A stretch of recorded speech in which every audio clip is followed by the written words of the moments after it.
¿Vos sos? Un perro. Ok, ¿vos Claro. sos? Yo soy un lobo. Claro. ¿Vos? Un caracal. ¿Caracá? Un caracal, ¿Qué es un caracal? se nota. Es como, tiene el aspecto de un lince. Lógico. Sí, ok, o sea que corres más Muy rápido. lógico. No puedo creer. ¿Y vos? Yo soy un lobo gris. Mirá, Un lobo gris. Señoras y señores, demuestren su arte. a ver, mirá cómo se movilizan, mirá. Para qué arte. No, ahí está Leo, mirá. No, no es arte esto, es su estilo de vida. No digas, Ah, no me cargue, dale. no te estoy cargando, se sienten animales, mirá. Está perfecto esto. Dale, pobre. Elo, ¿le puedo preguntar un segundo algo a los Porque me dediqué a averiguar un poquito a instancias de mi editor Paulo Sánchez sobre dos tendencias que hay de tribus urbanas que se están comenzando a dar. Una es la que aparece en pantalla, los Terriers. ¿Qué son los Terriers? Personas que se identifican internamente como un animal. No es un disfraz ni es un hobby. No es que se disfracen porque sí, ni están aficionados a aquello. Es más, aunque se caracterizan, como estamos viendo en esa imagen, como un perro, no piensan que su cuerpo cambia físicamente. Es decir, siguen siendo personas, pero viven esta realidad que les estoy contando y sí es más una identidad personal. Ahora, existe esto más que en otras partes, en comunidades online, y se habla de que hay grupos en Argentina, en Uruguay, en diversos países que llegan a esto que estamos viendo. Espéreme, ¿y más de 100 personas se reunían? Sí, o sea, se reúnen, no hay un dato exacto, por eso hablé de tribus urbanas. Ahora, Esto entiendo yo, es en la Plaza Independencia, en Montevideo. en algunas partes y en Argentina también. En Argentina también, Sí. porque lo que veíamos era del fin de semana. Pero yo no sé qué opina usted, don Carlos, yo voy a opinar algo aquí. Dele. Algo estamos haciendo muy mal. He charlado con pacientes adolescentes y lo que me cuentan es que ellos, los Terriers, no son animales, sino que se identifican con el espíritu animal. Ahorita estamos tratando de averiguar a ver quién es el campeón de los brutos. ¿Yo qué?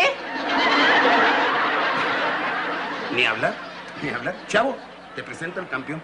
¿Yo soy el campeón? Y del mundo, Kiko. ¿Y del mundo? Y de otras partes, mijo. 3 puntos para analizar. El primer punto para analizar es que yo espero que esto sea una simple moda pasajera.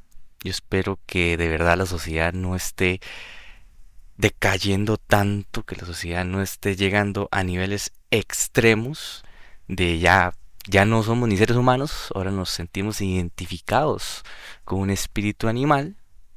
Yo espero que eso sea una moda que pase lo más pronto posible, a como han pasado muchísimas cosas a lo largo de la historia, a lo largo de todos los tiempos, y espero que esta no sea la excepción y que esto sea una moda muy muy rápida, muy pasajera, que sea muy efímera.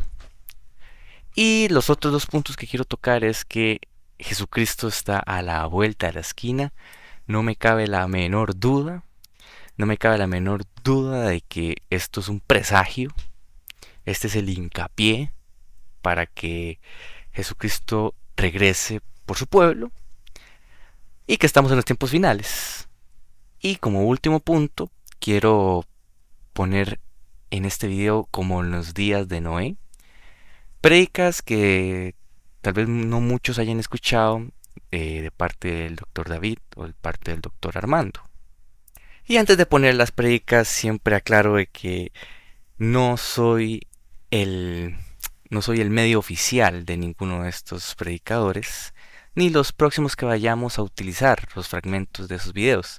Simplemente obtenemos sus interesantes puntos de vista para la realización de estos videos. Nadie se está haciendo pasar por nadie, simplemente agarramos partes, porque sí, agarrar todo el video sí está complicado, pero agarramos las partes más importantes o las que necesitamos para el tema y las exponemos acá.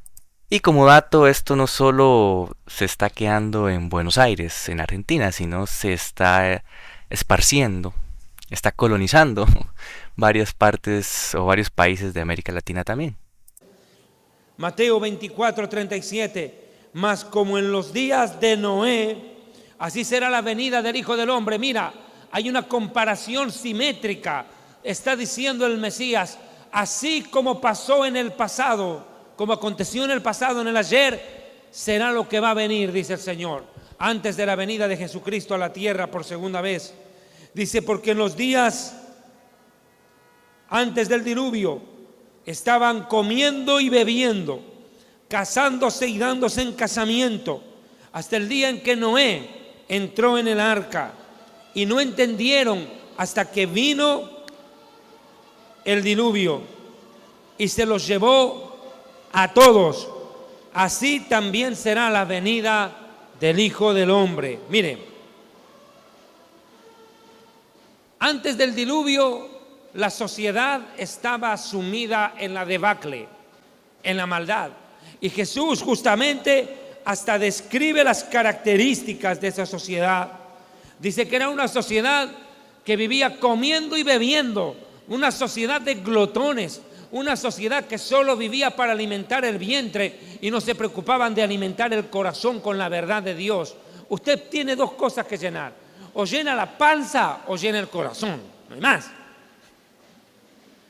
El estómago se puede llenar con cualquier cosa, pero el corazón debe ser llenado con la palabra de Dios, porque si usted le mete basura al corazón, basura es lo que serás. No hay otra opción. Somos el reflejo de lo que hay en nuestro corazón. No hay otra manera de entender nuestra realidad. Somos el efecto de lo que hay en el corazón del ser humano. Mire, escúcheme bien lo que le estaba diciendo. La sociedad antes del diluvio solo se preocupaba de comer y de beber, de tragar y de beber, tragar y chupar. Esa era la sociedad de aquel tiempo. Disculpe la vulgaridad. Era sociedad que lo único que le interesaba era pasar en el momento, divertirse, pasarla chévere, vivir el momento sin importar el mañana. Y ese es el problema del ser humano, que piensa que la vida dura para siempre acá. Como decía Celia Cruz, la vida es un carnaval. Eso es lo que piensa la gente. Vive la vida, este es el único momento, vívelo como si fuera lo último. Bueno fuera que lo vivan bien, pero lo echan a perder, porque viven para hacer lo malo. Desaprovechan cada minuto de vida. ¿Sabe? Escúcheme bien algo, entiéndamelo. La sociedad de aquel tiempo era una sociedad materialista, consumista. Era una sociedad que solo únicamente le precautelaba el interés de satisfacer sus necesidades físicas y materiales. No pensaban en las cosas espirituales, no pensaban ni le importaban las cosas eternas, solo una mentalidad terrenal. Vivir en la tierra y disfrutar de la tierra sin pensar que algún día, a la vuelta de la esquina les llegaría la muerte. Ese es el problema. Cuando la gente no piensa alguna vez en que tendrá que morir, cuando la gente no piensa en eso, cuando la gente no piensa, escúchame bien lo que te voy a decir, cuando la gente no piensa en la muerte, le pierde el respeto a la vida. ¿Me entendés? Cuando la gente no piensa en la muerte, le pierde el respeto a la vida y se pierde el respeto a sí mismo. Ese es el problema de esas sociedades decadentes, sociedades que lo único que hacen es para vivir y satisfacer el momento presente. Por eso, hoy en día vemos una sociedad igual, materialista, consumista, donde todo tiene precio, aún el ser humano. A veces la gente se vende por cualquier cosa, no tiene principios. La moral es relativa, la ética es relativa, todo es relativo. Ni siquiera los pensamientos se mantienen, todo cambia al tenor de la circunstancia, tristemente. No entendieron hasta que vino el diluvio y se los llevó a todos, dice. Estaban comiendo y bebiendo, me salté esto, casándose y dándose en casamiento. ¿Cómo así? ¿O es que Dios está opuesto al matrimonio? No. El problema de esa sociedad era el mismo problema de la gente de hoy. El matrimonio ya no tenía valor. La gente ya no quería casarse. Lo que quería era convivir libremente. ¿Qué pasó con la gente en aquel tiempo? Lo mismo que pasa hoy. La gente se casa, se divorcia, se vuelve a casar, se vuelve a divorciar, se casa por tercera, por cuarta vez, hasta que finalmente se aburre y una mujer se va a vivir con otra y un tipo se va con otro. Hasta puntos eso llegamos. Casándose y dándose el casamiento. Y hoy en día eso es lo que está pasando. Hombres que dejan a la mujer y a los hijos porque descubren que son gay, que son homosexuales y que quieren realizar su vida de homosexual y quieren dejar a la mujer y a los hijos porque, entre comillas, descubrieron el sentido de su vida y dejan el hogar para irse con otro hombre. Es lo que está pasando. Mujeres que han dejado a sus maridos y a sus hijos para irse con otra mujer. Eso es lo que está pasando en la sociedad de hoy. Como Jesús dijo, casándose y dándose en casamiento, pero a veces no se sabe ni con quién, si es con otra mujer o con otro hombre, o una mujer con otra. Eso es lo que está pasando. Ese es el prototipo de la depravación, de la degeneración de esta sociedad. Es lamentable, pero esto estamos viendo que va tomando fuerza cada día más en la sociedad de hoy. Y mire, y no entendieron, dice Jesús, hasta que vino el diluvio. No entendieron hasta que vino el diluvio y se los llevó todos. ¿Sabe qué? Eso es lo mismo que pasa hoy. Cuando tú amas el pecado, dejas de entender a Dios, dejas de comprender a Dios. Esta gente estaba siendo advertida por Dios de una o de otra manera. Dios les estaba advirtiendo a esta generación que iba a venir un juicio por la vida que llevaban, pero no entendieron, no comprendieron, como hoy en día muchos de los que están caminando aquí alrededor de este parque en Veracruz no entienden que Jesús viene pronto y luego vendrá un juicio. No lo entienden, no lo comprenden, no quieren entender. Esa es la realidad. Cuando el ser humano ama la maldad, deja de entender a Dios. Y no entendieron, dice Jesús, hasta que vino el diluvio y se los llevó a todos. Ahora, ¿por qué Dios decide el juicio? Hay que volver un poco la cinta para atrás. En Génesis 6, verso 11, la Biblia describe una de las razones por las cuales Dios decide borrar a la humanidad de la tierra. Génesis 6, 11. Y se corrompió la tierra delante de Dios. Se corrompió, se hizo corrupta. Hoy en día eso es lo que pasa: violencia, crimen, masacres, secuestros, asaltos, robos, delincuencia organizada, desobediencia a los padres, parricidios, matar a los padres, matricidios, infanticidios, eutanasia, abortos, etcétera, marcan el derrotero de la sociedad de hoy. Y quiere que le diga una cosa, escúcheme bien lo que le voy a decir, es algo bien fuerte.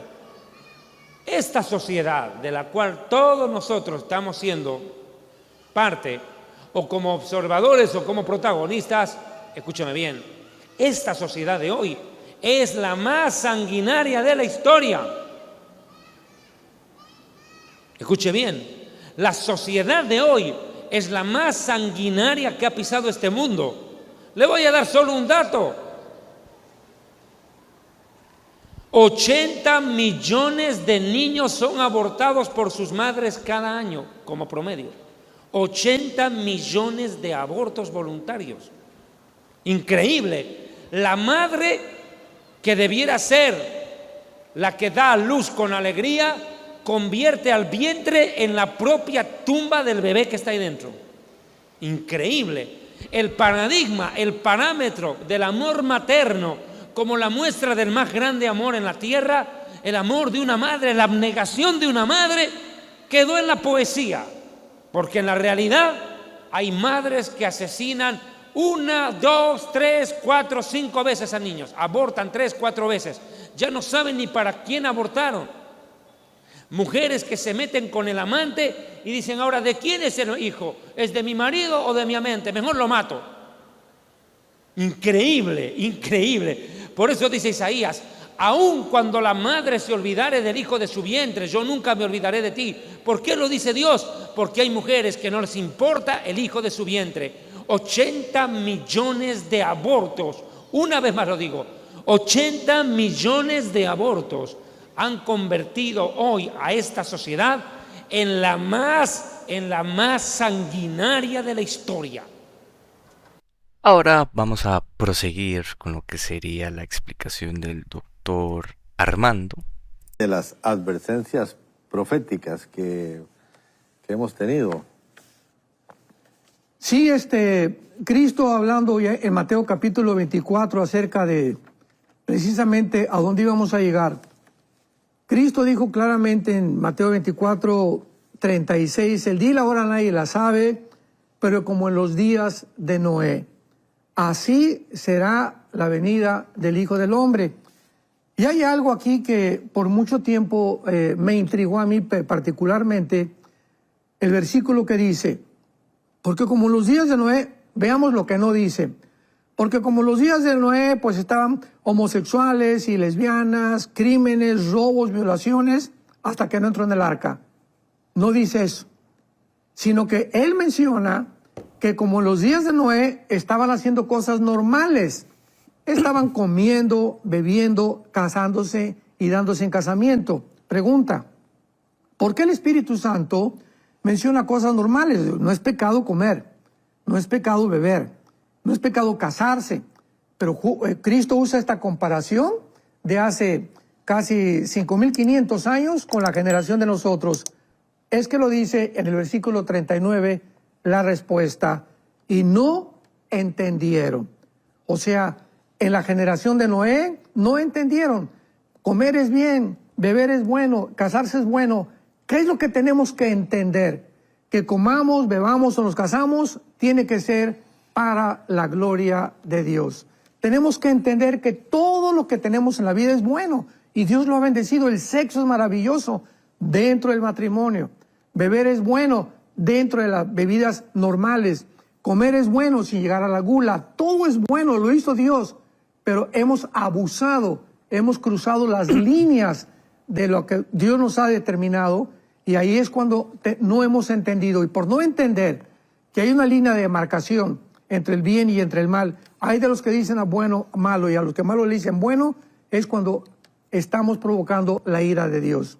Entonces, este juicio que Dios nos manda es tremendo, porque somos una generación que no hemos entendido qué es ser hombre, no han entendido las mujeres qué es ser mujer, cristianos que no hemos entendido cómo ser padres de familia, cristianos en la familia, mujeres que no han entendido, y finalmente el consejo de Cristo es maravilloso.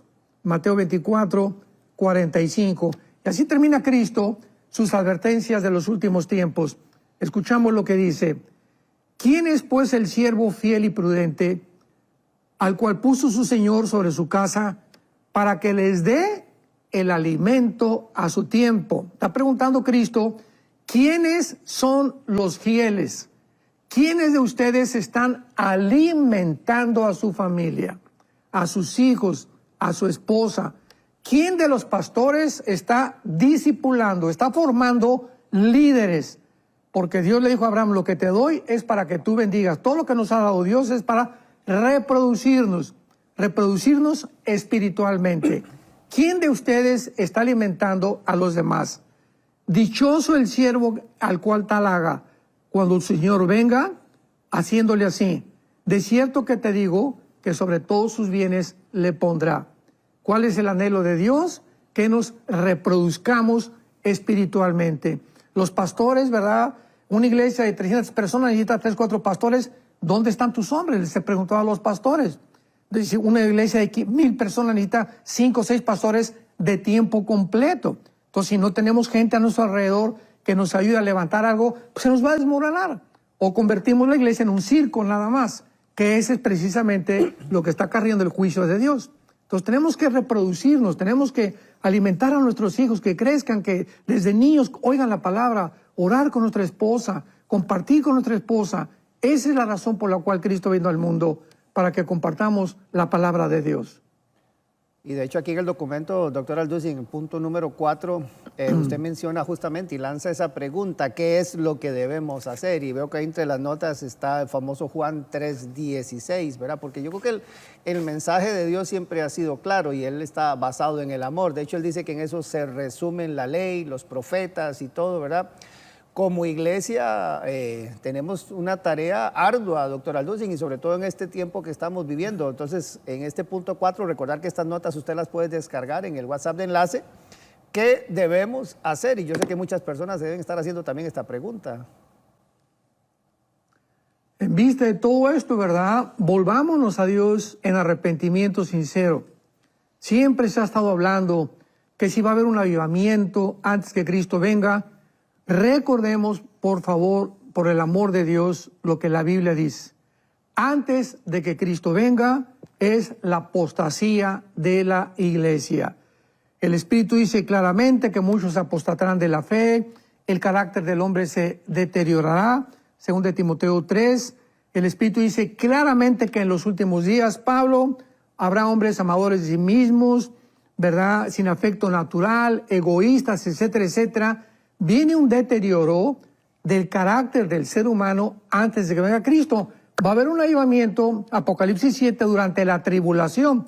Los 144,000 van a despertar a millones de personas que se van a convertir en la tribulación y muchos van a morir como mártires perseguidos por el anticristo. Pero antes de la tribulación es el mensaje a las iglesias. ¿Cómo termina el libro del Apocalipsis? Con 7 mensajes a las iglesias.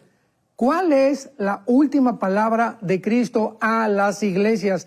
Las últimas palabras de Cristo no están en Mateo 24, están en el capítulo 2 y 3 del Apocalipsis. El mensaje a las 7 iglesias ya glorificado. A 5 de ellas les dice, arrepiéntanse. El último mensaje de Cristo a las iglesias es, arrepiéntanse. ¿Arrepiéntanse? ¿Que no me arrepentía para seguir a Cristo? Claro, pero el arrepentimiento debe ser un hábito continuo en nuestra vida para estarnos limpiando, porque dice 1 Juan 1, el que diga que no tiene pecado se engaña a sí mismo. Entonces, diario tenemos que estar cambiando nuestra manera de pensar respecto a tantas cosas que hacemos, que repetimos, que hablamos, programas de televisión, conversaciones que no nos hemos arrepentido, perdón que no hemos pedido a muchas gentes, fraudes que no se han reparado y que no le has pagado a personas que les debes dinero. Si no nos arrepentimos, cuando venga Cristo, ¿verdad?, va a llevarse un susto grandísimo. Millones de personas, de líderes, de cristianos, porque nunca entendieron que la única forma de caminar con Dios es en santidad. Wow. Pareciera paradójico como en un mundo donde, y se habla, ¿verdad?, que las religiones monoteístas son las mayores del mundo, pero como voces como estas, usted creo que lo está apuntando muy bien a través de medios de comunicación, como que crean un parlante, ¿verdad? Y casi que esta es la verdad y los otros están equivocados, ¿verdad? Y cómo el mundo empieza de pronto a cuestionarse. Pero ahí es donde es importante medios como estos y herramientas como Enlace Plus y todo lo que nosotros y las iglesias, todo lo que están haciendo, ¿verdad? Para poder poner en perspectiva lo que la palabra del Señor dice, lo que ha estado ahí en el corazón del Señor por generaciones y que es la verdad, como usted bien lo menciona, doctor Alducin, y yo creo que ahí es donde nosotros debemos esforzarnos el doble, porque medios como estos, como Enlace, se mantengan como esa luz brillando en medio de tantas circunstancias que está habiendo en el mundo hoy. Claro, una lámpara no se esconde bajo una mesa, ¿verdad?, sino que se pone arriba. Entonces, ahorita, yo le decía a mi esposo en la mañana, para esto hemos nacido, para esta hora hemos nacido, iglesia que me escuchas, esta es nuestra hora. Está el mundo cubierto de tinieblas, dice Isaías, pero la luz resplandecerá en nuestros corazones. Es el momento de alumbrar, es el momento de hablar con la verdad, es el momento de afirmar nuestras convicciones, es el momento, como dice la Biblia, sean santos porque yo soy santo. Ya somos santos, santificados, apartados, pero tenemos que practicar esta santidad a través de nuestros pensamientos, nuestras obras y todo lo que hacemos. Es el momento de la iglesia. Y si nosotros tomamos la batuta y tomamos las armas de la luz que Dios nos ha dejado, como es la oración y la predicación de la palabra de Dios, no hay más la oración y la predicación de la palabra de Dios que la espada del Espíritu. Dios nos va a abrir puertas y Dios nos dará la victoria tarde o temprano. Entonces, para concluir, como consejo final, la Biblia para este momento, ¿qué nos dice y cómo debemos entonces pararnos como familias para estar en la defensiva o al ataque también? Claro. Bueno, dice, siempre me encanta uno de los salmos, que es el Salmo 78, que dice así claramente en cuanto al propósito final, cuando vio Dios que se apartaba ya completamente Israel de él, y les dice la razón Dios de cuál era su intención, y la forma como debían de mantenerse. Dice el Salmo 78, versículo 5, Él estableció testimonio en Jacob y puso ley en Israel, la cual mandó a nuestros padres que la notificaran a sus hijos, para que lo sepa la generación venidera y los hijos que nacerán, y los que se levantarán lo cuenten a sus hijos, a fin de que pongan en Dios su confianza y no se olviden de las obras de Dios, que guarden sus mandamientos y no sean como sus padres, generación contumaz y rebelde, generación que no dispuso su corazón ni fue fiel para con Dios en su espíritu. Lo que le pasó a Israel le va a pasar a la iglesia. Dice en 1 Corintios 10, las cosas que oímos para nosotros se escribieron. Entonces, ¿qué le está diciendo Dios? Hijo, lo que te estoy dando a ti es para que se lo comuniques a tus hijos. Comienza en tu casa, comienza a enseñarles la palabra a tus hijos, comienza a orar con tus hijos, comienza a orar con tu esposa, a fin de que pongan en Dios su confianza y no crezcan nuestros hijos, es que el dinero es lo más importante y mis relaciones, y comiencen a venderse, a sacrificar sus convicciones por dinero o por gloria o por ofertas o por popularidad. No. En Dios pon tu confianza, todo viene de Dios, tu provisión vendrá de Dios, no de los hombres, para que no te olvides de las obras de Dios y sepas que realmente Dios es en el cielo, abajo de la tierra y en la tierra. Entonces, esta es principalmente la razón por la cual Dios tuvo que hacer a un lado su pueblo Israel, porque no hicieron lo que Él les mandó. Y es lo que la iglesia actualmente no está haciendo en el siglo XXI. ¿Qué pasa cuando todo el mundo empieza a llamar normal incorrecto? Cuando la corrupción crece tanto que ya no causa indignación, solo indiferencia. Y si vivieras en una época en la que todos creen que no pasará nada, pero alguna vez el cielo ha tomado una decisión. En los días de Noé no es solo una expresión antigua, es una advertencia que resuena hasta hoy. Según la Biblia, hubo un tiempo en que la violencia dominaba las calles. El mal se multiplicaba en pensamientos y la humanidad se alejaba de Dios sin intención de regresar. No fue una caída repentina, fue un distanciamiento gradual, silencioso, progresista. La generación de Noé construyó ciudades, desarrolló cultura, prosperó, pero a medida que la civilización avanzaba externamente, algo se pudría por dentro. El texto bíblico dice que toda inclinación de los pensamientos del corazón humano era continuamente malvada, no era solo comportamiento, era intencionado. Era la naturaleza moldeada por la repetición del error. Y en medio de toda una sociedad que iba en la misma dirección, un hombre decidió ir contra la corriente. Noah no era perfecto, pero él era diferente. Mientras todos ignoraban a Dios, él escuchaba. Mientras todos se burlaban, él obedecía. Mientras todos vivían como si el mañana estuviera garantizado, él construyó algo para un futuro en el que nadie más creía. Imagina pasar años construyendo un arca en tierra firme. No llueve, no hay señales visibles, solo una promesa. Imagina que te llamen loco a diario.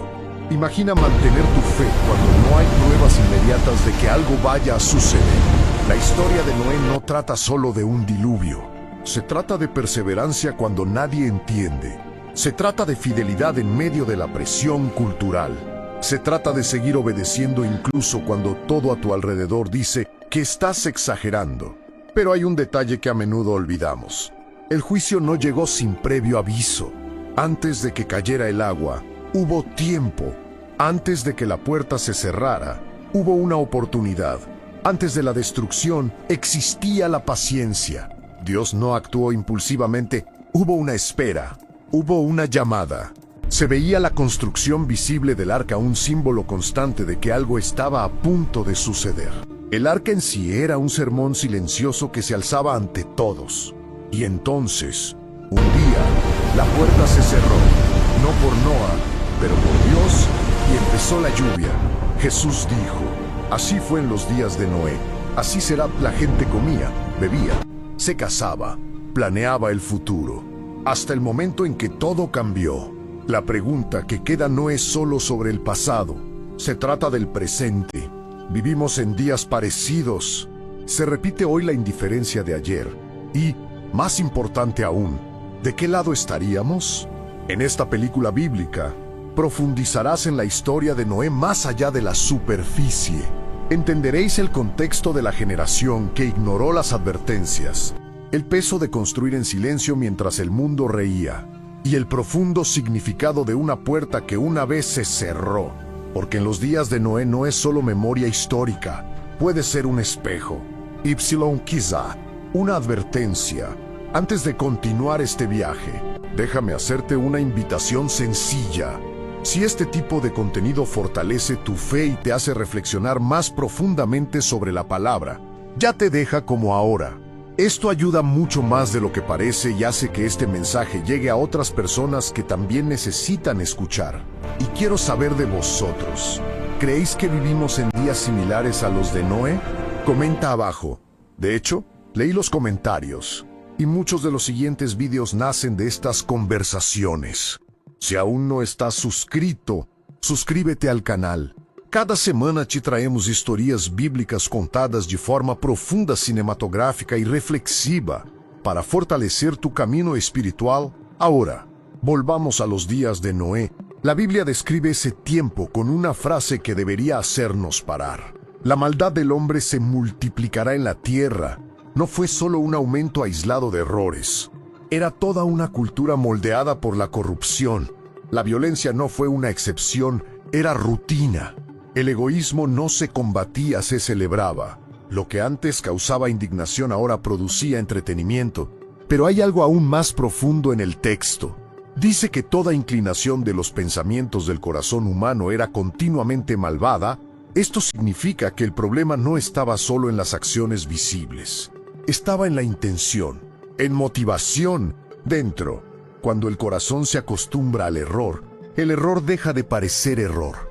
El temor de Dios no desaparece de la noche a la mañana. Está siendo reemplazado, primero, por autosuficiencia, luego por la normalización del pecado y finalmente por la indiferencia espiritual. En la época de Noé, la gente seguía llevando sus vidas con normalidad. Funcionaron, construyeron, hacían negocios, celebraban bodas, planearon para el futuro. La apariencia exterior era de progreso, pero el progreso externo ocultaba la decadencia interior. Este es uno de los puntos más inquietantes de la historia. No había señales visibles de un colapso inminente. No era una generación que pareciera al borde de su fin, fue una generación cómoda. Y quizá eso sea precisamente lo que hace que esta narrativa sea tan perturbadora. El fallo no llegó en un momento de aparente caos. Llegó en medio de la normalidad.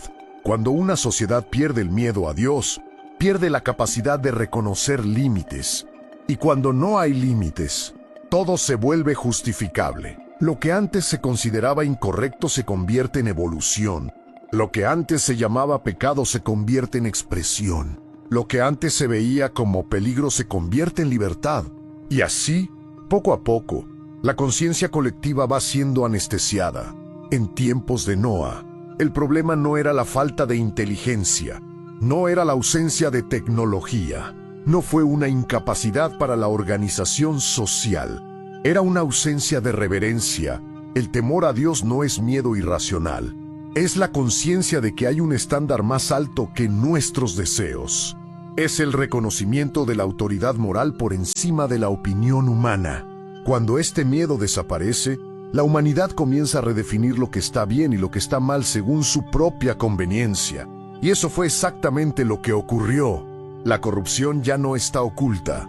La violencia ya no está condenada. El ego ya no se enfrenta. Y cuando toda una generación camina en la misma dirección, cualquiera que se atreva a ir contracorriente parece exagerado. Es en este escenario donde la historia de Noé comienza a ganar peso, porque no vivía en un mundo parcialmente corrompido. Vivió en un mundo totalmente dominado por la indiferencia espiritual. La pregunta que resuena es simple pero profunda. ¿Cómo seguir siendo fiel cuando todos a su alrededor consideran que no es necesario? ¿Cómo consigues mantener el miedo cuando a nadie más parece importarle? Quizá la respuesta empiece aquí. Antes de que Noé construyera el arca, tuvo que decidir que no viviría como el resto de la generación. Y esa decisión empezó en el corazón. porque toda gran caída comienza con la pérdida del miedo, y toda gran restauración comienza con su recuperación. Ahora, en medio de esta generación inmersa en la normalidad de la corrupción, aparece un hombre que decide caminar de forma diferente, y es entonces cuando todo empieza a cambiar. En medio de una generación que había perdido el miedo, surge una frase simple pero poderosa: Noé caminó con Dios. No significa que simplemente creyera. No dice que asistiera a momentos religiosos. No dice que fuera perfecto, dice que caminó. Caminar implica constancia, implica dirección, implica una relación diaria. Mientras el mundo se alejaba de Dios, Noé caminaba en la dirección opuesta. Y esto revela algo esencial: la fidelidad no comienza con grandes actos. Empieza en pasos diarios. Noé no se despertó un día decidido a construir un arca gigantesca. Antes de eso, ya había decidido vivir de otra manera. Su obediencia pública fue consecuencia de una intimidad privada. En una generación en la que todos estaban alineados con la cultura dominante, él eligió alinearse con Dios. Y eso inevitablemente trajo aislamiento. Ser diferente nunca es cómodo, especialmente cuando la mayoría está segura de que tienen razón. Imagina vivir en una sociedad donde nadie comparte tu visión espiritual, donde los valores están invertidos, donde lo que consideras reverente se trata como irrelevante. Noah no tenía una gran comunidad que le apoyara. No había multitudes que animaran su fe. Tenía una decisión, la decisión de caminar con Dios.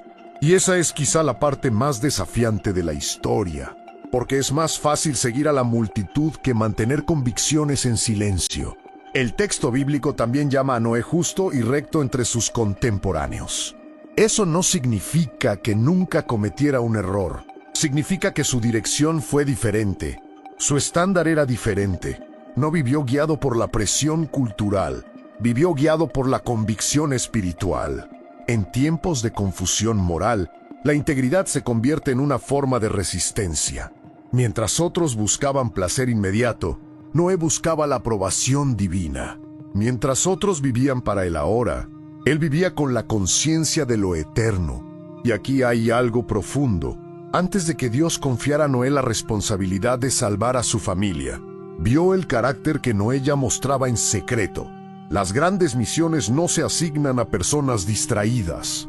El arca fue una consecuencia. La caminata fue lo primero. Quizá el punto más fuerte de este momento histórico sea este: Dios no buscó la perfección absoluta. Buscaba a alguien dispuesto a caminar con él. Y cuando todos toman la misma dirección equivocada, quien elige otro camino se convierte en una señal viva de contraste. Noah era ese contraste. Su vida decía en silencio que aún era posible vivir de otra manera, que aún era posible temer a Dios, que aún era posible elegir la santidad incluso cuando nadie más lo hacía. Pero caminar de forma diferente tiene un coste. Significa renunciar a la aprobación mayoritaria. Significa aceptar malentendidos. Significa confiar cuando no hay aplausos. Y fue precisamente esta disposición la que preparó a Noah para lo que estaba por venir. Porque el siguiente paso no sería simplemente vivir de forma diferente. Sería construir algo que nadie había visto nunca. Y eso requeriría más que convicción. Requeriría fe activa. Tras años caminando en silencio con Dios, Noé recibe una orden que cambiaría completamente su vida. Construir un arca no era una sugerencia simbólica, no era una metáfora espiritual. Era una instrucción detallada, medidas exactas. Tipo de madera, estructura interna, divisiones, altura, longitud. Dios no pidió solo la fe interior, llamó a la acción visible. Y aquí es donde la historia empieza a volverse incómoda, porque hasta ese momento Noah podía ser discretamente fiel, pero ahora su obediencia sería pública. Imagina un precio, un hombre empezando a construir una estructura gigantesca en tierra firme. No llueve, no hay previsión meteorológica alarmante, sin ningún registro histórico de algo parecido. La Biblia no describe la burla, pero podemos imaginarlo. Rí, comentarios, ironía. ¿Para qué es esto? ¿De verdad crees eso? Eso nunca pasará. La construcción del arca no fue un acontecimiento rápido. Fueron años, décadas. cada día repitiendo la misma tarea, cada día reafirmando la misma convicción. La fe de Noé no fue puesta a prueba en un momento de crisis, se demostró repetidamente. Es fácil declarar fe en un momento emocional. Es más difícil mantener la fe cuando nada cambia externamente. El cielo seguía azul, la tierra seguía seca. La rutina de la ciudad continuó, pero Noa siguió construyendo. Cada martillo era un acto de confianza. Cada tabla encajada era una declaración silenciosa. Creo en lo que Dios ha dicho. Y quizá esta sea la parte más profunda de esta historia. El arca no era solo un medio de salvación futura. Era una prueba presente de obediencia. Mientras otros invertían en la comodidad inmediata, no invertía en algo que solo tendría sentido en el futuro. Esto requiere visión espiritual, porque la verdadera fe no reacciona a lo que es visible. Ella responde a lo prometido, pero hay algo aún más desafiante. Durante todo el periodo de construcción, nada indicó urgencia. No hay nubes amenazantes constantes. No hay temblores en el suelo. No hay señales inmediatas. Y aún así, siguió adelante. Quizá la mayor prueba de fe no es cuando todo parece desmoronarse. Quizás sea cuando parece que no pasa nada. Es en este silencio donde muchos se rinden. Quizá me equivoqué, quizá Dios no habló, quizá estoy exagerando. Pero Noa no cedió. No lo construyó por presión social. No construyó por confirmación popular. Construyó porque Dios habló. Y aquí hay un punto crucial. Su obediencia comenzó mucho antes de la primera gota de lluvia. Cuando por fin llegaron las aguas, el arca estaba lista. Porque la fe no es prepararse después del signo, es prepararse de antemano. Y esto nos enfrenta directamente. ¿Qué estamos construyendo hoy que solo tendrá sentido mañana? ¿Qué decisiones posponemos porque parecen exageradas a ojos de los demás? La generación de Noé vio durante años que se construía un arca, pero confundía la paciencia divina con la ausencia de consecuencias. Interpretaron el silencio como falta de juicio. Y esta interpretación lo costaría todo, porque el mismo cielo que parecía tranquilo estaba a punto de abrir, y cuando abrió, no había más tiempo para empezar a construir. Hay un detalle en la historia de Noé que a menudo pasa desapercibido. El diluvio no fue inmediato.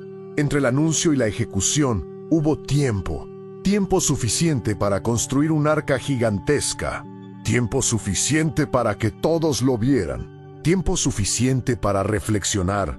Dios podría haber actuado al instante, pero no actuó. Esto revela algo profundo sobre el carácter divino antes del juicio. Hay paciencia. El arca no era solo un proyecto de salvación para Noé y su familia. También era un signo visible para toda la generación. Un recordatorio constante de que algo se acercaba. Todos lo vieron, todo el mundo lo sabía. Todos tuvieron la oportunidad de cuestionar. Pero la oportunidad no garantiza el arrepentimiento. La Biblia dice que el Espíritu de Dios no competiría con el hombre para siempre. Esto significa que hay un límite en la resistencia humana a la gracia. Dios es paciente, pero no es indiferente. En tiempos de Noé, la construcción del arca fue un periodo de misericordia prolongada. Cada día adicional era una oportunidad. Cada año que pasaba sin lluvia era una extensión de gracia. Pero el problema no era la falta de aviso, estaba en ausencia de respuesta. Cuando una generación se acostumbra a su propia corrupción, empieza a interpretar la paciencia de Dios como aprobación. Si no ha pasado nada hasta ahora, quizá no pase nada. Si el juicio fuera real, ya habría llegado, y así, la misericordia se confunde con el permiso. Pero la paciencia divina no significa la ausencia de justicia. Significa oportunidad para el cambio. El tiempo entre la promesa y el cumplimiento fue una invitación silenciosa. Vuelve. El arca erigida en medio del paisaje era un sermón visual diario, una estructura imposible de ignorar, un recordatorio constante de que había un camino diferente. Pero el cambio requiere humildad, y la humildad es rara en tiempos de autosuficiencia colectiva. Quizá el momento más solemne de esta historia no sea que empiece a llover. Quizás sea el periodo en que no ocurrió nada y aún así, Dios esperó. Porque el silencio antes del juicio es el espacio de la misericordia. Noa siguió construyendo. El mundo siguió vivo y Dios siguió esperando. hasta que el tiempo se cumplió. Hay algo profundamente solemne en esto. La paciencia tiene un límite determinado por la justicia, no porque Dios pierda el control, sino porque el mal no puede permanecer para siempre sin consecuencias. Y entonces llega el día en que la espera termina, no porque Dios no quisiera salvar, sino porque la generación no quería escuchar. Lo que hace que esta parte de la historia sea tan impactante no es solo lo que Dios ha hecho, es cuánto tiempo esperó antes de hacerlo. Y esta espera revela tanto su misericordia como su justicia, porque antes de que la puerta se cierre, estuvo abierto mucho tiempo, después de años de construcción, después de décadas de paciencia, tras incontables oportunidades ignoradas, ha llegado el día. La Biblia describe el momento con una sencillez que oculta su profundidad. Los animales entraron en el arca, la familia de Noa entró, y luego, una frase corta pero solemne, y el Señor cerró la puerta, no era Noa, eso lo cambia todo. Si hubiera sido Noa, se podría argumentar que aún había margen para negociar, que quizás solo fue una decisión humana. Pero cuando Dios cierra, no hay ningún atractivo humano que pueda revertirlo. Ese sonido de la puerta cerrándose no era solo madera contra madera, era el fin de un tiempo. Durante años, el arca fue un signo de esperanza. Ahora, se convirtió en una línea divisoria dentro, seguridad, fuera, consecuencia. Lo que hace que este momento sea tan impactante es que aún no había ocurrido nada extraordinario. El cielo aún no se había roto, la lluvia aún no había caído. Exteriormente, parecía un día normal, pero espiritualmente todo había cambiado. Este es el punto que muchos ignoran. El momento decisivo no fue cuando empezó la lluvia, fue entonces cuando se cerró la puerta, porque después de eso, aunque alguien creyera, ya era demasiado tarde. Probablemente la generación de Noa continuó con sus rutinas ese día. Algunos pudieron haber observado el arca cerrada con curiosidad. Otros podrían haberse reído una vez más, hasta que el primer trueno resonó y cayó la primera gota. Imagina el impacto emocional de ese momento. No era una llovizna suave, era el comienzo de algo que nunca se había visto. Las aguas empezaron a subir, la tierra empezó a ceder, y aquellos a los que habían ignorado durante años empezaron a entender en cuestión de minutos. Pero la comprensión tardía no reabre puertas cerradas por Dios. Esa es la parte más solemne de la historia. La misericordia tiene tiempo, la paciencia tiene un límite, la oportunidad tiene una fecha límite. Mientras el arca estaba abierta, entrar requería fe. Después de cerrar, querer entrar requería desesperación. Y hay una gran diferencia entre la fe y la desesperación. La fe actúa primero, la desesperación reacciona después. En tiempos de Noa, el mundo creía cuando ya no había forma de responder. Y esa imagen resuena en las palabras de Jesús, cuando compara ese tiempo con el futuro. No será la ausencia de señales lo que será el problema, será el retraso en responderles. La puerta cerrada del arca no representa solo el juicio, representa la gravedad de las decisiones pospuestas. Porque hay momentos en que el tiempo de la elección termina, y cuando Dios cierre, no es por falta de amor, es porque el periodo de gracia ha sido plenamente ofrecido. Y entonces, las aguas empezaron a subir. Cuando empezó a llover, no preguntó en quién creían las personas, simplemente se cayó. El agua no ha hecho distinción entre ricos y pobres, entre influyente y anónimo, entre lo conocido y lo olvidado. Reveló durante años. La diferencia entre Noa y su generación parecía pequeña. Construyó, vivían con normalidad. Hablaba de algo que se avecinaba. Lo ignoraron. Pero cuando las aguas subieron, la diferencia se volvió imposible de negar. La preparación invisible se ha convertido en supervivencia visible. Y aquí hay algo profundo. La lluvia no creó la separación, solo expuso una separación que ya existía. Mucho antes de que cayera la primera gota, ya se habían definido dos grupos. Un grupo decidió confiar, otro decidió ignorarlo. El agua solo revelaba quién había tomado en serio la advertencia. Así es como funcionan los momentos definitorios de la vida. No forman carácter, revelan carácter. no producen una fe instantánea, exponen si ya existía. Mientras el mundo reía, Noa trabajaba. Mientras el mundo estaba distraído, él se preparaba. Y cuando ocurría algo inesperado, no tenía que empezar de cero. Ya estaba dentro del arca. Quizá el punto más confrontativo de esta parte de la historia sea este: no fue la intensidad de la lluvia lo que salvó a nadie. Fue la decisión tomada antes de que se le tomara. Muchos solo se dan cuenta de la urgencia cuando el agua ya está subiendo. Pero la verdadera fe no espera señales dramáticas para actuar. En tiempos de Noa, la preparación parecía exagerada, la obediencia parecía radical, la construcción parecía innecesaria, hasta que dejó de parecer. El momento de la crisis no fue el momento de la construcción, fue el momento de la revelación. Y esto nos lleva a una pregunta inevitable: ¿nos estamos preparando mientras aún hay tiempo? ¿O esperar a que empiece a llover y luego decidir? Porque cuando el agua empezó a subir, ya no había martillo, no había más madera, no había más oportunidad de arrancar el arca, solo había consecuencias.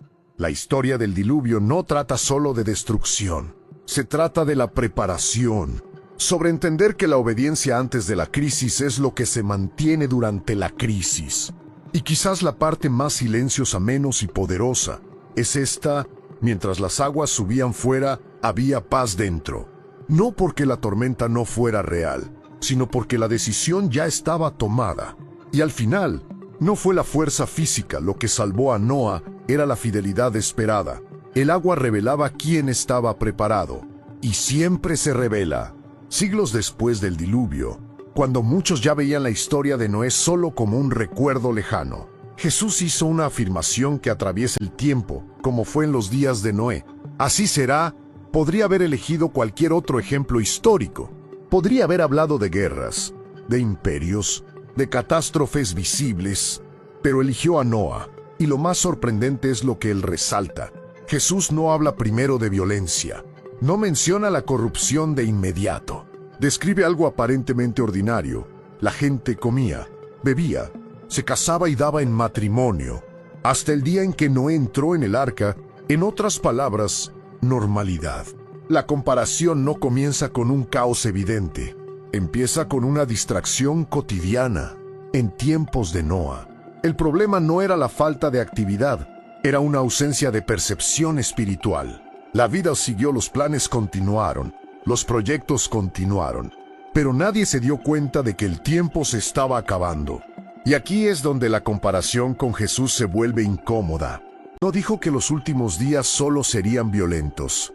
Dijo que serían similares a aquellos días en los que la gente estaba demasiado ocupada para darse cuenta de lo que realmente importaba. La distracción puede ser más peligrosa que la rebelión abierta, porque la rebeldía sigue reconociendo que hay algo a lo que oponerse.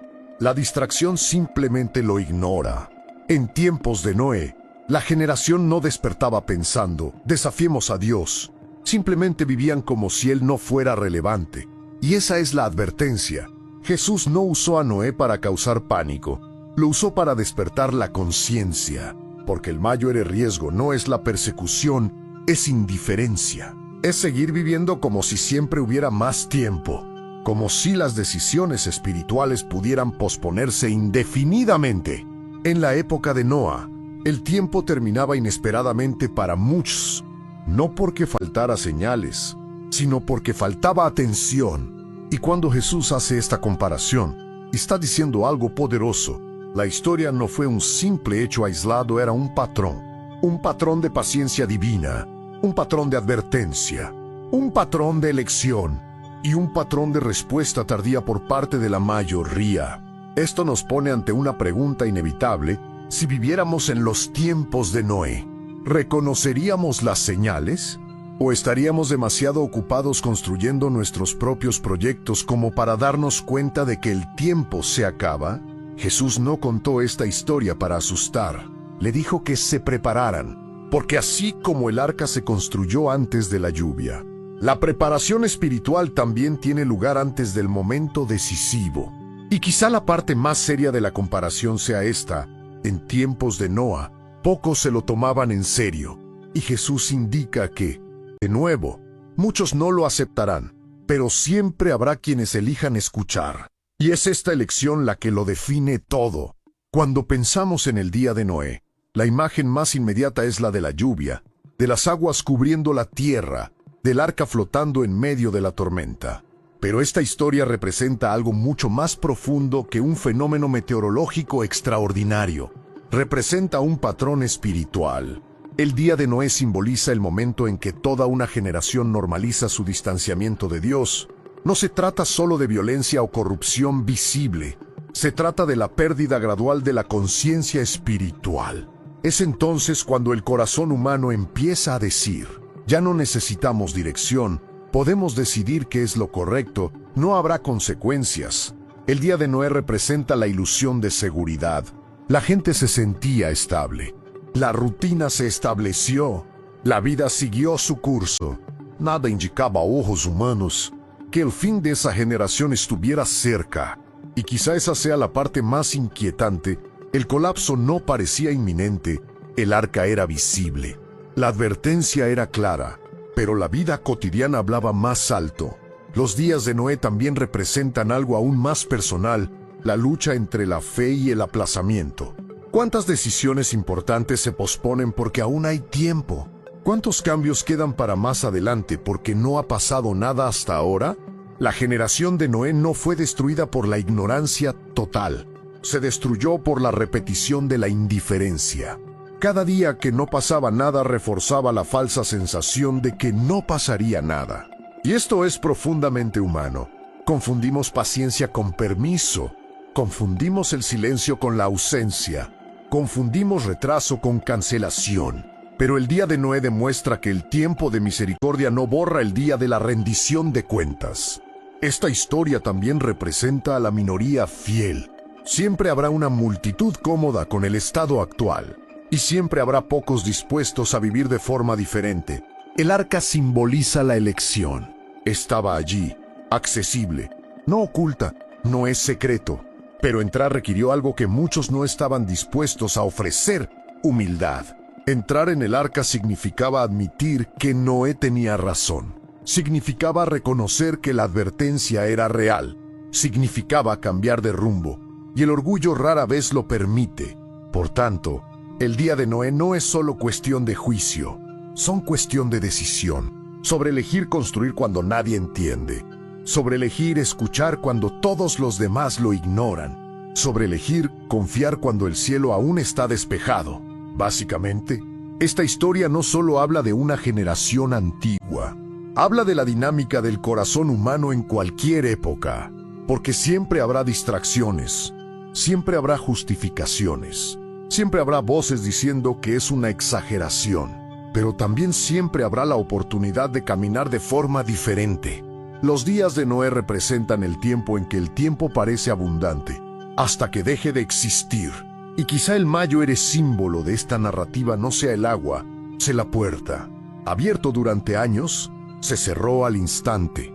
Y entre estos dos momentos, una decisión silenciosa que se toma cada día. La historia de Noa no termina en las aguas. Termina en una pregunta. Si viviéramos en los tiempos de Noé, ¿dónde estaríamos? ¿Te reías de la construcción? ¿Posponer decisiones? ¿O ayudar a levantar el arca? Porque al final, la diferencia no estaba en la fuerza física, no fue en inteligencia, no estaba en posición social, fue en respuesta a la advertencia. Noa no fue salvado porque fuera mejor que los demás. Fue salvado porque tomaba a Dios en serio antes de que fuera urgente. Y quizás esta sea la aplicación más confrontativa para nosotros hoy en día. Vivimos días de distracciones constantes. Demasiada información, demasiado ruido, demasiadas ocupaciones. Es posible estar activo y espiritualmente dormido. Es posible estar ocupado y sin estar preparado. Es posible creer y aún así posponer. La generación de Noa no se despertó pensando que ese sería el último día de normalidad. Pero lo fue. Y esto nos enseña algo profundo. El momento decisivo rara vez se siente decisivo cuando está ocurriendo. Por eso la preparación no comienza en la crisis. Todo empieza con la elección diaria. El arca hoy no está hecha de madera. Está hecho de posicionamiento. está formado por decisiones invisibles, de integridad cuando nadie ve, de fidelidad cuando nadie aplaude. Quizá vives en una época en la que seguir obedeciendo parece exagerado. Quizá construir tu arca parezca extraño a ojos de los demás. Pero la verdadera fe nunca ha sido una cuestión de aprobación pública. Se trataba de alinearse con Dios. En tiempos de Noa, pocos entendían mientras aún había tiempo. La pregunta que queda es simple, pero urgente. ¿Vivimos como si siempre hubiera más tiempo? ¿O nos estamos preparando mientras la puerta sigue abierta? Porque la puerta lleva abierta años, pero un día estaba cerrado. Y cuando cerró Nubu Debachi no hubo prórroga. ¿No había una nueva oportunidad para empezar a construir? Hoy, la puerta sigue abierta. Hoy, aún hay tiempo para decidir. Todavía hay tiempo para ajustar la dirección. Todavía hay tiempo para elegir otro piso. Pero esta historia nos recuerda algo solemne. El tiempo de gracia no es infinito. Y quizás el mayor error sea no rechazarlo abiertamente, aunque sea simplemente posponer. Gracias por vernos.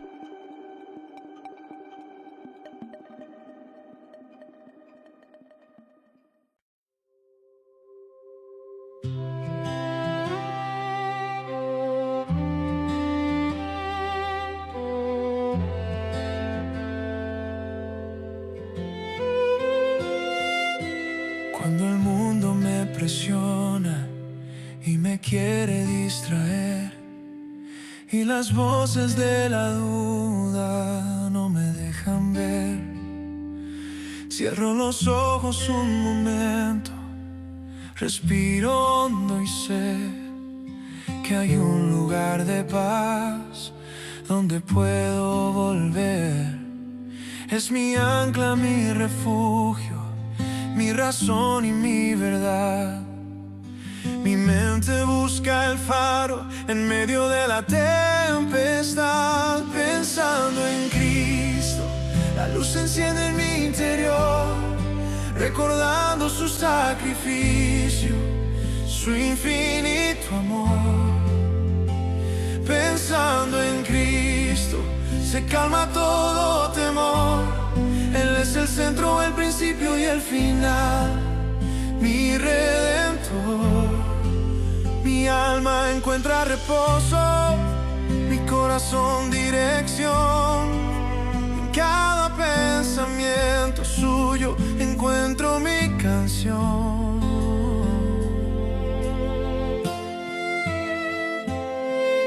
Recuerdo sus palabras, su ejemplo al caminar, la fe que mueve montañas y enseña a perdonar.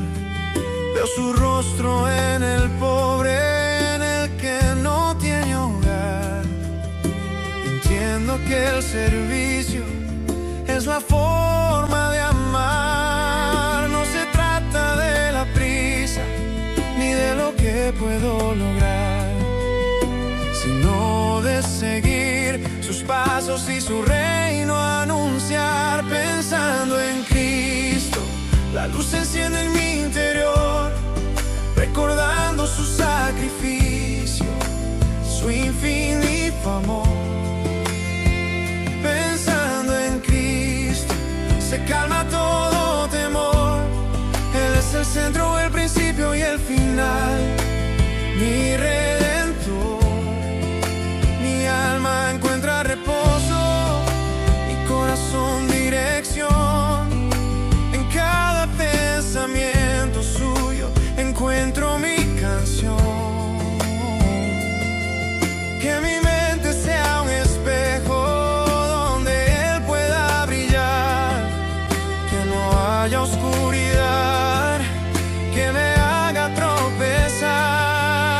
Que cada decisión, que cada paso que doy estén guiados por la gracia que me dio. Oh Jesús, que mi enfoque seas tú, solo tú. Mi pensamiento de día, mi promesa y mi virtud.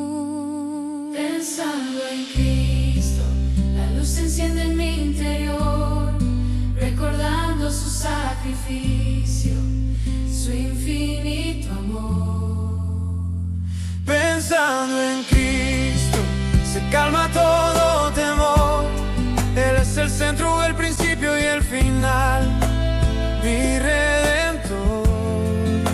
Mi alma encuentra reposo, mi corazón dirección. En cada pensamiento suyo encuentro mi canción. Sí, mi canción.